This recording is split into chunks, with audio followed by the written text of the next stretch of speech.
أعوذ بالله من الشيطان اللعين الرجيم. بسم الله الرحمن الرحيم. In the name of God, most merciful, ever merciful. السلام عليك يا أبا عبد الله وعلى الأرواح التي حلت بفنائك. عليكم مني جميعا سلام الله أبدا ما بقيت وبقي الليل والنهار، ولا جعله الله آخر العهد مني لزيارتكم.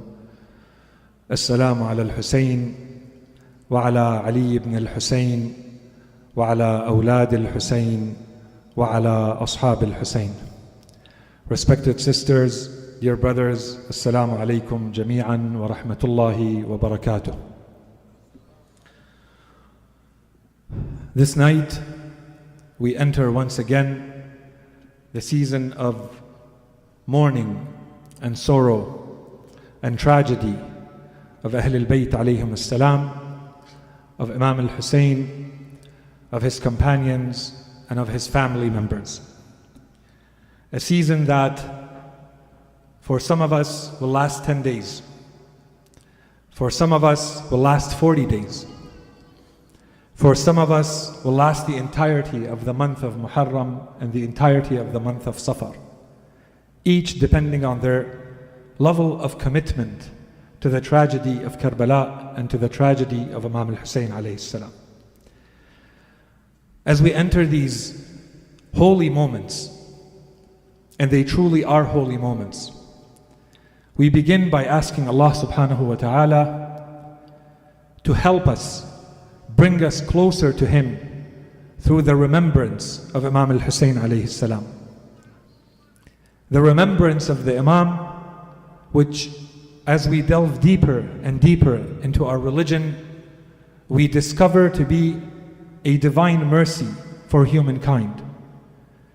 The presence, being in the presence of the mention of Imam al-Hussein alayhi salam, is a source of guidance and a source of bliss in our lives.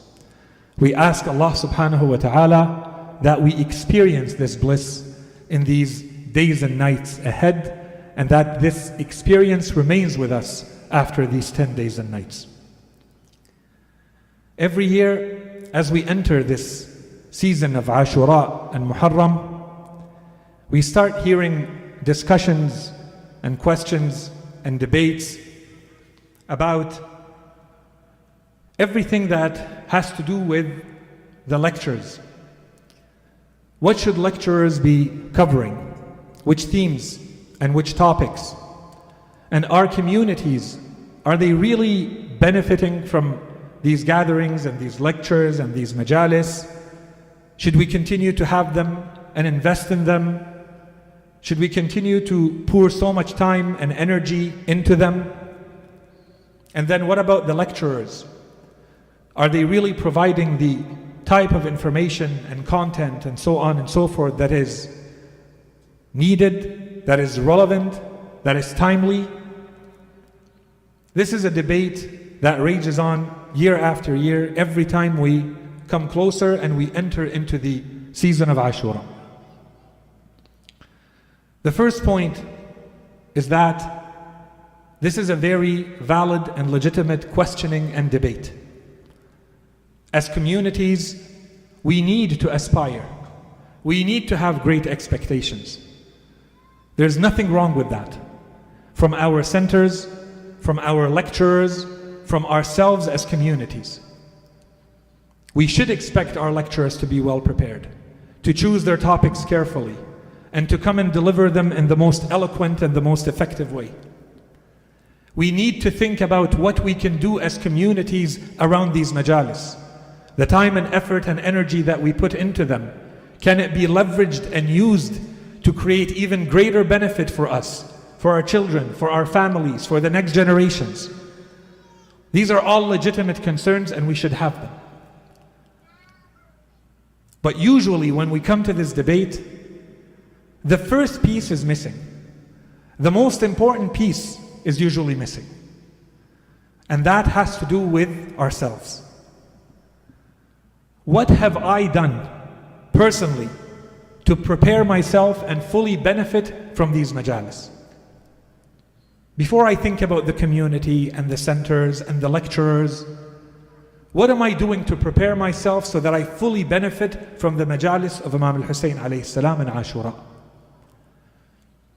When we come to these majalis, there's a very big difference between someone who attends these majalis as though they are an invited guest of honor, and their only role is to attend, sit, observe, maybe eat and drink, and provide criticism and feedback, and then disappear until next Muharram. There's a very big difference between someone who does that and someone who comes with a deliberate intent. I'm going to open my mind, I'm going to open my heart, and I'm going to do everything I can to fully benefit from the time that I'm going to be attending these majalis, that I'm going to be in the presence of Imam al-Hussein alayhi salam. There's a difference between thinking that blessing and guidance is something that happens to us. Guidance and blessing is not something that just happens to you passively. You sit back and it just happens. This is something that you choose for yourself, which means that you have to prepare accordingly. You have to prepare psychologically as you would for anything else, any other task. You prepare yourself psychologically. You prepare yourself spiritually. You prepare yourself physically, so that when you attend, you are fully here. Have something to write down on. You're going to have thoughts. You're going to have decisions perhaps about your whole life. Perhaps there are reflections that you need to go back and meditate on or further research. This cannot be just a passing thought that is wasted at that time. When you attend the majlis, think that Imam al-Hussein alayhi salam is there and you are in his presence. Consider this an act of worship. Perform a wudu before you come. Have an intent, a niyyah, just like you would when you're about to enter fasting or prayer or hajj. There are ways that we can prepare ourselves. And once we do this, I assure you that regardless of the quality of the lecturer, and regardless of the accommodations of the centers, you are going to maximize your benefit from the lectures and the majalis that you're going to attend. And inshallah, this is something that will also remain with you after the 10 days or 40 days or however long you're going to be commemorating these majalis. That's the first point. The second point has to do with the topics and the themes that we can address during the month of Muharram. There is no doubt that what we are doing here is commemorating the tragedy of Imam al-Hussein alayhi salam and the event of Karbala. It therefore becomes unavoidable for us to spend a little bit of time understanding what actually happened in Karbala. Sometimes people seem to be impatient. They feel like we're spending a little bit too much time on history, too much time on biographies. Sometimes, perhaps things are not presented in the most eloquent or most effective way. True. But usually what we're trying to do is to present the clearest picture possible of what happened in Karbala, which means understanding the actual event. The tragedy of Karbala itself is a few hours in one day. It's half a day. On the 10th of Muharram. That is it. If we want to talk a little bit beyond that, Karbala is a few nights before, the 3rd of Muharram to the 10th of Muharram. That's Karbala. But Karbala can also be, as we believe, Karbala can also be in miniature our entire religion. It's a microcosm of Islam. It's Islam condensed in one event, where Imam al-Hussein alayhi salam puts everything he has into this one event, to preserve this religion, to pass it on to eternity. It's this or nothing. Is this sacrifice, or there is no truth that remains afterwards? And so Karbala is history and biographies, because we need to understand what happened. we do need to understand the causes that led to Karbala. The causes that started 10 days before, 2 months before, 5 years before, from the time the Holy Prophet passed away, and what happened after Karbala. What were the repercussions? What was the significance of Karbala? Did it work? Was the sacrifice of Imam al-Hasani alayhi salam successful or not? In what way was it successful? What else remains? We're still here waiting for an Imam. What worked and what didn't? What did Imam Hussein accomplish? How did the trajectory of history change at the moment of Karbala? What happened in Karbala? We need to study all of this. And so to have a better appreciation, sometimes we have to go into some details to get a clearer picture. If we need to talk about military strategy, so be it. If we need to talk about the geography and the landscape and the climate of Karbala, so be it. So long as it gives us a better, clearer picture of what Imam Hussein alayhi salam was trying to do on that day. What led to it, what we can learn from it, what we can apply from it to the rest of our lives. And if we say that Karbala is a microcosm of everything that we consider to be the truth and to be religion, this means that Karbala is a lot more. It means that when we approach the season of Ashura, we have to expect, and this is what we try to do every year in our lectures, we have to talk beyond. It is not just the event, but what does it tell us about the world?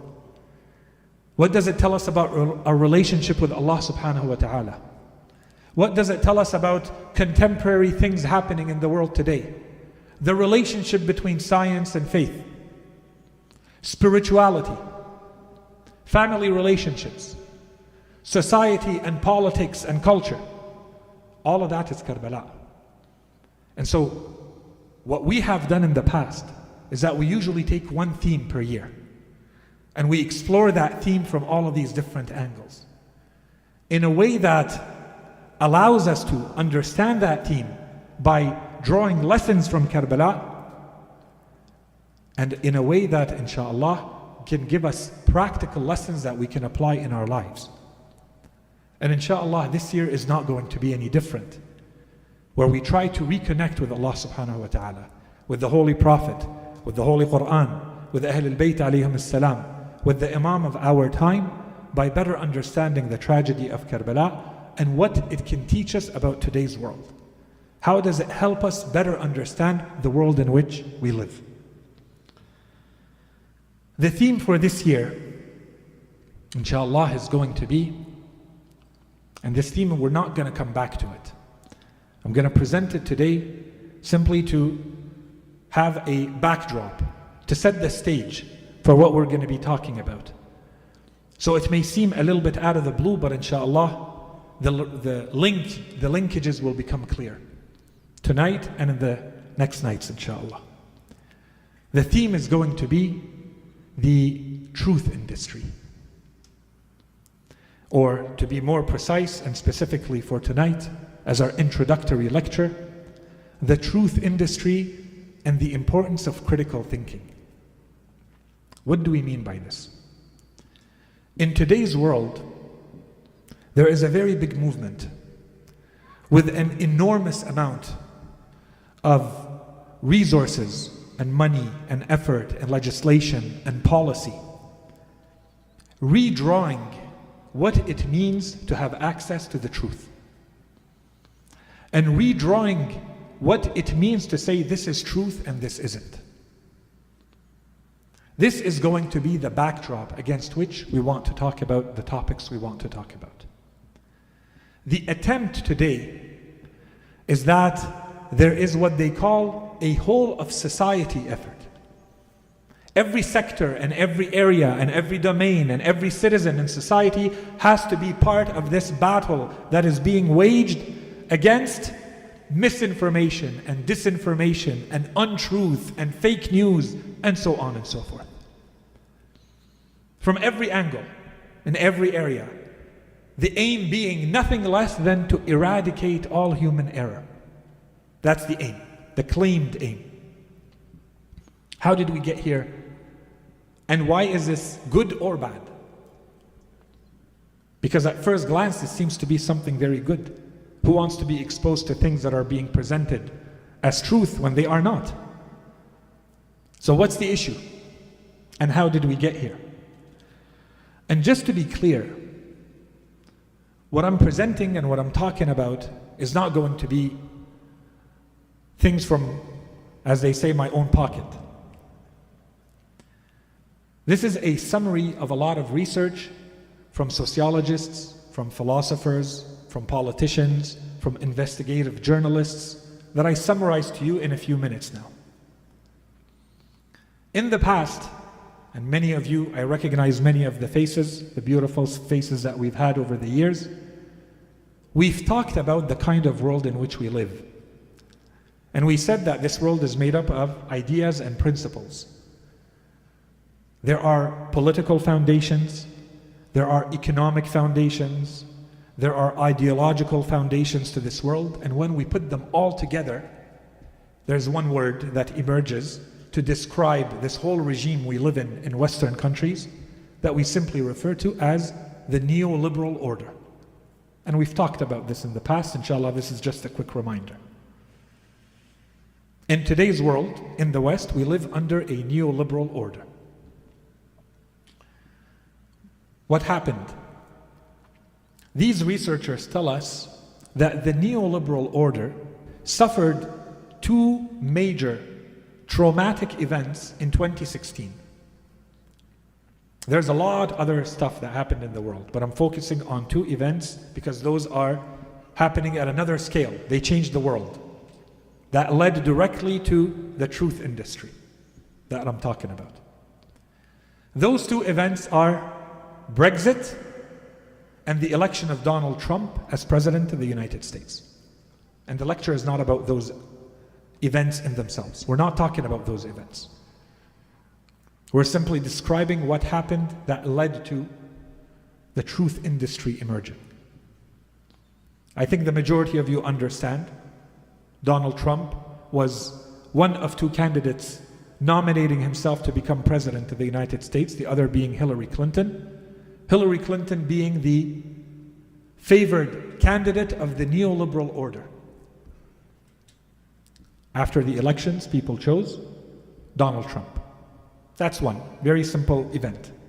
The other one, I think the majority of you also understand it, but I'll explain it in case anyone has not heard about this, you hear about this for the first time, Brexit. What's Brexit? For the longest time in Europe, the countries of Europe have been trying to unite so that all of Europe becomes one entity. It becomes a superpower. If they were actually able to put all of their resources and all of their thinking and aligning their values, all of it together, they would become a superpower at world level.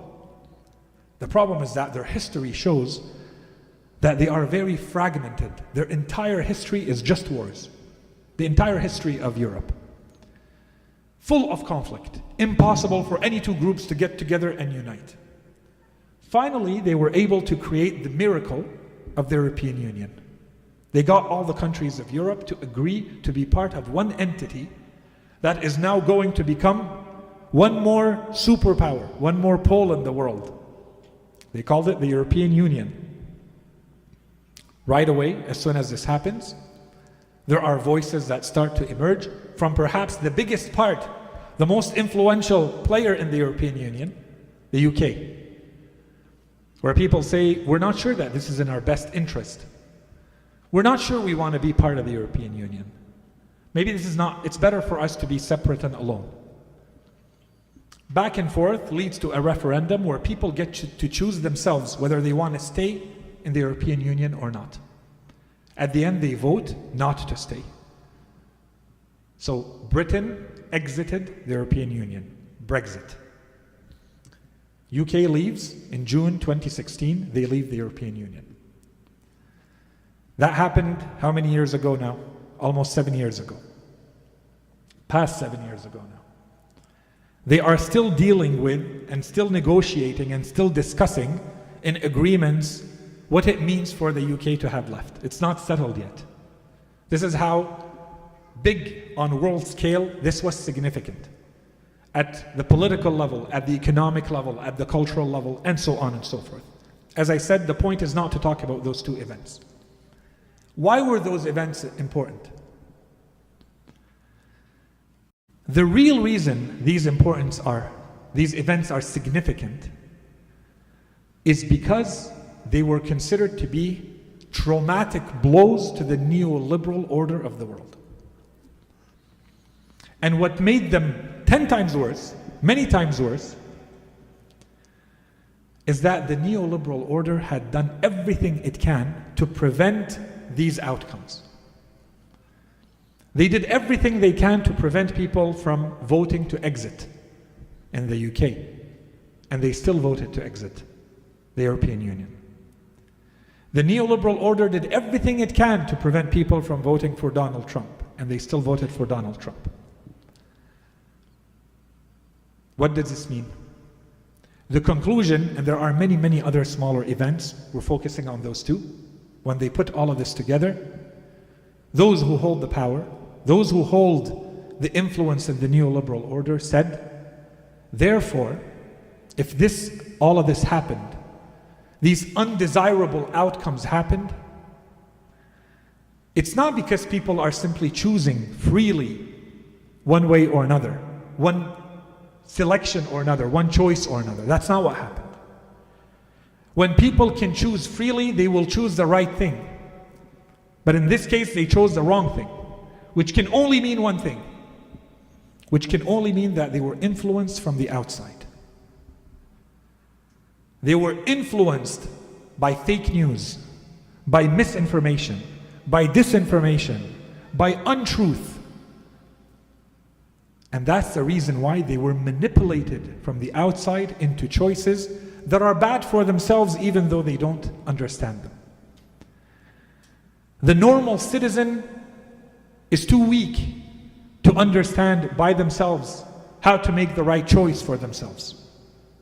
So we must go to work and we must start putting things in place so that these types of catastrophic outcomes never happen again. And this is when the truth industry started to emerge. This is just a couple of years ago. Now there is a fight happening at world level. We must combat, initially it was called hate speech.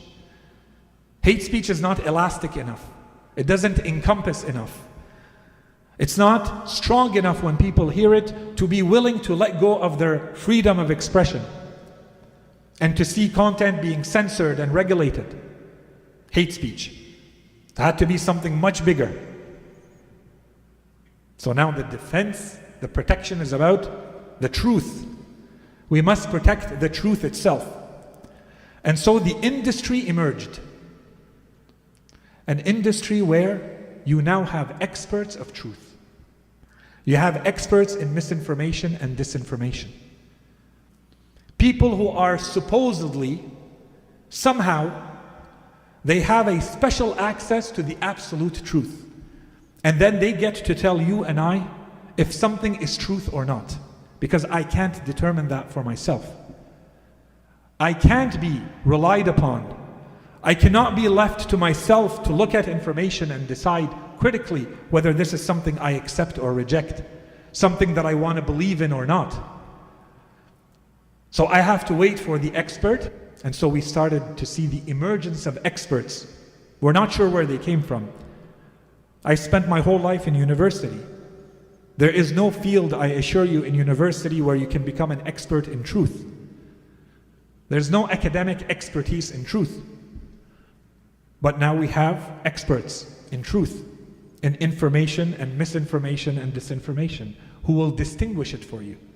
And beyond the people, we now have institutions and organizations in society that are working towards this.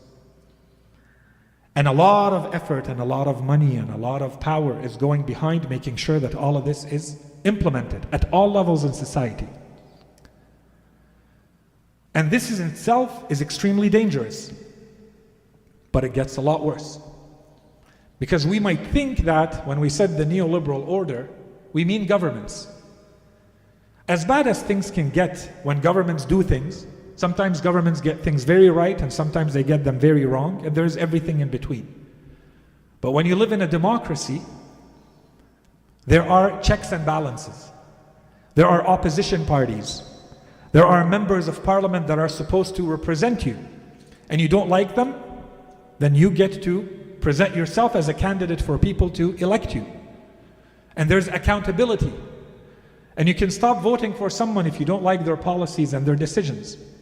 There are things you can do, and there is accountability, and there is a claim of transparency and openness in the manner in which democracy functions. What happened though, is that all of this was not being put in place by governments. Yes, governments did legislation and regulation and policy, but the billions upon billions of dollars that were injected into this truth industry were not all coming from government. They were coming from specific individuals with very, very deep pockets. People who own Google, LinkedIn, eBay, Open Society, and they are the ones, they are well known in the world. If you do your research, they are entities, whether they are people or foundations or entities, that have very clear, very open ideological leanings. And they're allowed to have them. And they're allowed to invest their money however they want. That's not the issue. The issue is when a person like you and I decides how to regulate society. Decides that I'm going to make decisions that will become policy and that will become law and that will become regulation for all to follow.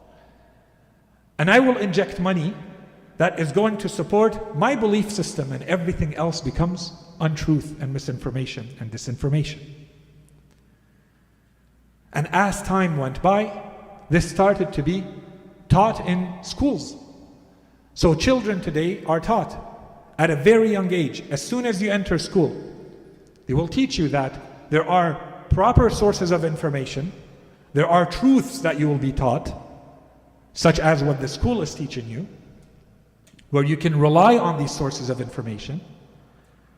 And then when you are exposed to information on the internet, most of it is trolling, and most of it is misinformation, and most of it is disinformation. And be careful, because once you are exposed to it, and if it differs from what we taught you, then you must combat it. You must report it.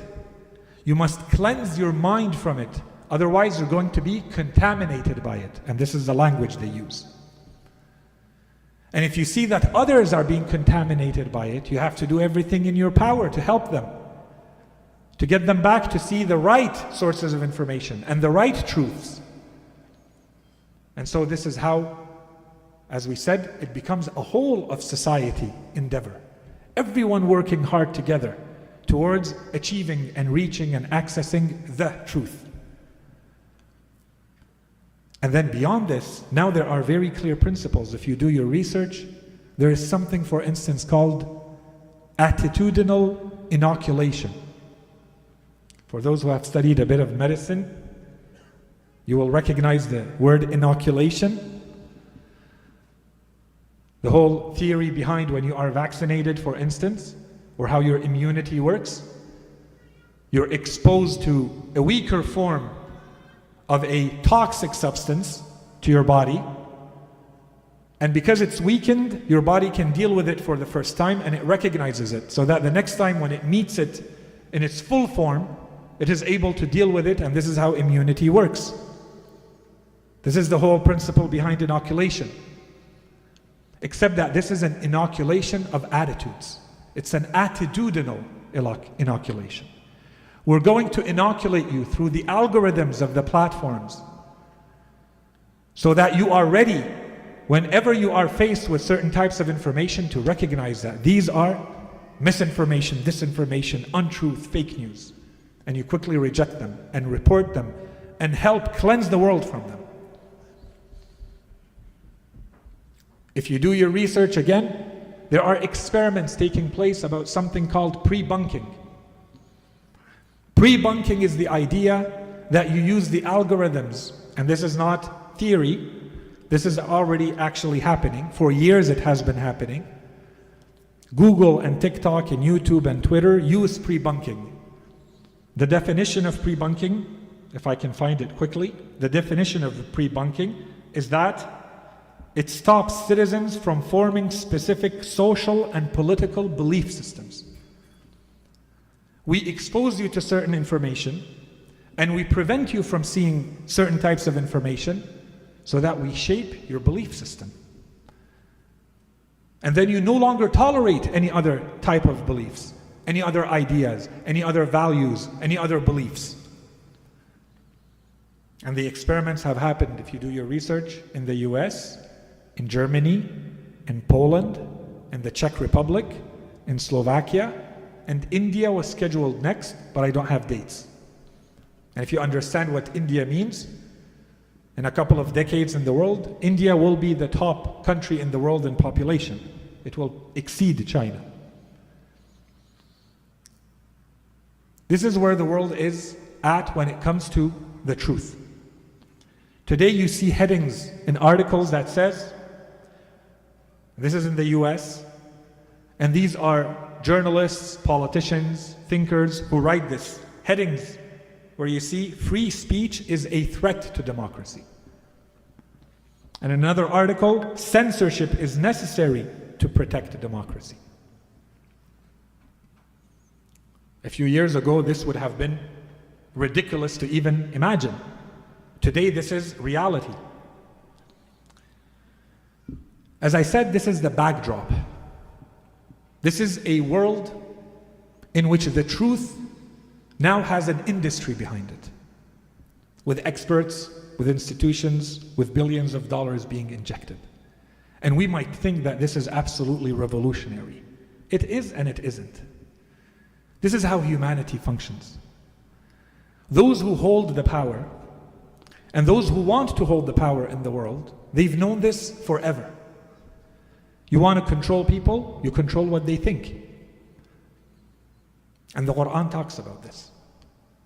If there are universal truths that apply to the world, the Quran has talked about it. We just need to learn how to read it. In the story of Musa alayhi salam, as one example, we have a story. Prophet Musa comes to Fir'aun, he presents his truth, he talks about God, he presents his miracles. Fir'aun turns to whom? The Quran uses a term, we've talked about it in the past. Turns to the mala'. The Quran says, وَقَالَ فِرْعَوْنُ يَا أَيُّهَا الْمَلَأ. Who are the mala'? The Quran always talks about the mala'. The mala' are the elites of society. In every society there are those who are much wealthier and much more influential, and they hold positions of power, and the Quran holds them accountable much more than others. Because they influence. They can guide or misguide a society. Fir'aun turns to the notable ones. After Musa alayhi salam presents his truth, and he tells them, وَقَالَ فِرْعَوْنُ يَا أَيُّهَا الْمَلَأ مَا عَلِمْتُ لَكُم مِّنْ إِلَهٍ غَيْرِي.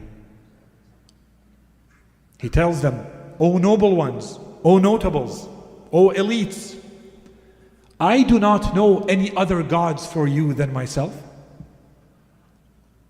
What's the criterion of Fir'aun for truth? Is the criterion, let's go look and investigate whether Musa is saying right or wrong? How do I know the truth according to Fir'aun? To live under Fir'aun's regime, how do I know the truth? How do I know if his claim is true or not? Do I investigate? Can I think for myself? Can I be critical? No. I have to go back to Fir'aun, and Fir'aun tells me, مَا عَلِمْتُ لَكُم مِّنْ إِلَهٍ غَيْرِي. I do not know of any other gods for you than myself. Therefore, that is your truth. I have decided what the truth is. This is the world towards which we are headed. You have to decide for yourselves. Do you agree? Do you accept that the truth, your truth, is being decided for you by others? Or do you want to keep your critical mind? And you want to keep your freedom of thought? Which means that you have to equip yourself. And you have to be aware that this is happening around you. And we're not saying that the world is an easy place to navigate for you to be able to tell apart through all the ambiguity and the noise and the messiness that this is truth and this is not. This is not a straightforward exercise. However, and we have talked about this a lot, Ahlul Bayt alayhim salam have given us a guarantee. There is a reason why Ahlul Bayt alayhim salam, they've engineered this religion of ours. So that if you are a follower of Ahlul Bayt, the manner in which you enter through this religion is through Imam al-Hussein. And every opportunity that you have, every act of remembrance, every religious ceremony, go back to Mafatih al-Janan, every Eid, every happy event, every sad event, there is a ziyarah of Imam al-Hussein. Why? The event has nothing to do with Imam al-Hussein alayhi salam. It's a Eid. We're in Mecca and we're celebrating. We finished the pilgrimage. We finished the fasting of the month of Ramadan. What's the point of remembering Imam al-Hussein now? Every event you have in the year, the month of Rajab, the month of Sha'ban, you go back to all the events throughout the year. There is a ziyarah, a specific ziyarah. It's not even the same ziyarah. Ahl al-Bayt made the effort to have specific ziyarat for each one of these events so that you go back to Imam al-Hussein alayhi salam. And Ahl al-Bayt talk about this. Ahl al-Bayt alayhim salam, when they are asked why, some other companions asked them, why do you insist so much that we perform the ziyarah of Imam al-Hussein? And the Imams told them, are you not all ships of rescue? The companion says. Why don't we hold on to any of you? Let's enter religion through any of you. And the Imam says, we are all ships of rescue. But the ship of Imam al-Hussein alayhi salam is larger, is more encompassing, much easier to get on for all of us sinners, and much faster. Brings you back to God much faster. The relationship with God is much more direct. This is the engineering of Ahlul Bayt. This is not our own genius that we come up with this. This is the importance of coming back to these majalis of Ahlul Bayt alayhim salam, especially in this time when we live in this world where the truth is being so lost. Imam al-Sadiq alayhi salam, when he talks about Imam al-Hussein, some people say Imam al-Hussein rose for political reasons. Or Imam al-Hussein rose for humanitarian reasons. Imam al-Hussein rose for social justice. All of it is true. But to encompass it all in one term, what does Imam al-Sadiq alayhi salam say? Why did Imam al-Hussein alayhi salam rise? What's in summary his whole movement? He says, لِيَسْتَنْقِذَ عِبَادَكَ مِنَ الْجَهَالَةِ وَحِيرَةِ الضَّلَالَةِ in the ziyarat, in multiple ziyarat. He says, so that he may rescue the servants from ignorance, from jahala, opposite of truth. وَحِيرَةِ الضَّلَالَةِ and the confusion of misguidance, of being lost, of not knowing where the truth is. You're lost in the world, you're looking for the truth, go back to Karbala. Intellectually and rationally, go back to Karbala. It will tell you what your values are. It will tell you what your beliefs are. It will tell you what your identity is. Who are you in this world? Karbala will remind you. And this is the rational component. And Ahlul Bayt also present another type of truth that you will not find in the world. In today's world, it's nowhere. You have to go back to God for this second type of truth. The Quran, Ahlul Bayt tell us, Imam al-Sajjad says, Allah subhanahu wa ta'ala has given every human being 4 eyes, 2 sets of eyes, he says. He says 1 set of eyes to see the affairs of his world, and 1 set of eyes in his heart to recognize the truth and guidance. And the problem for all of us is not that we don't have the second set of eyes, is that our attachment to this world, our sinking in sins, makes those eyes unable to see the truth. We lose the ability and the guidance to recognize the truth. So we need a cleansing, a spiritual cleansing. How do we do that? We do that through Karbala. We do that through the emotional attachment, not only the rational and intellectual one, which we already covered. That one is there and it's important. No, attach yourself to the Imam emotionally, with raw emotions, with tears. Cleanse the eyes of the heart so that you can see truth and guidance yourself directly. In the famous narration, Di'bil says, I entered to see Imam al-Rida alayhi salam, and I found him sitting in a state of sorrow and mourning and depression. Di'bil al-Khuza'i was the greatest poet of his time. I don't have time to read the entire narration. He says, I entered to see Imam al-Rida alayhi salam, and I found him sad. And then the Imam starts to tell Di'bil al-Khuza'i, he tells him, first of all, he greets him. He welcomes him. He sits him right beside him and he starts to tell him, if someone cries over Imam al-Hussein alayhi salam, or makes another person cry for Imam al-Hussein, even if it is a single tear that is shed, Allah subhanahu wa ta'ala will forgive all of their sins. The Imam uses the term al-batta, entirely. This is the importance of the emotional attachment. And then Imam al-Rida alayhi salam, Di'bil says, Imam al-Rida got up himself, where he's surrounded by his companions, the narration says. He got up and he put a barrier, a curtain, he said, so that the woman of his family can come and sit behind the curtain. And then he asked Di'bil to recite his verses of poetry so that the woman may be there and he is there with his companions, all of them weeping over Imam al-Hussein alayhi salam for the verses of poetry that Di'bil was reciting. And there are many lessons for us in this. Each and every one of us can become a Di'bil. Di'bil was praised by Ahl al-Bayt and Imam al-Rida alayhi salam. He greeted him. He got up for him. He gave him presents. Why? Di'bil was a poet. He was the most amazing poet of his time. He dedicated his poetry to Imam al-Hussein alayhi salam and to Ahl al-Bayt.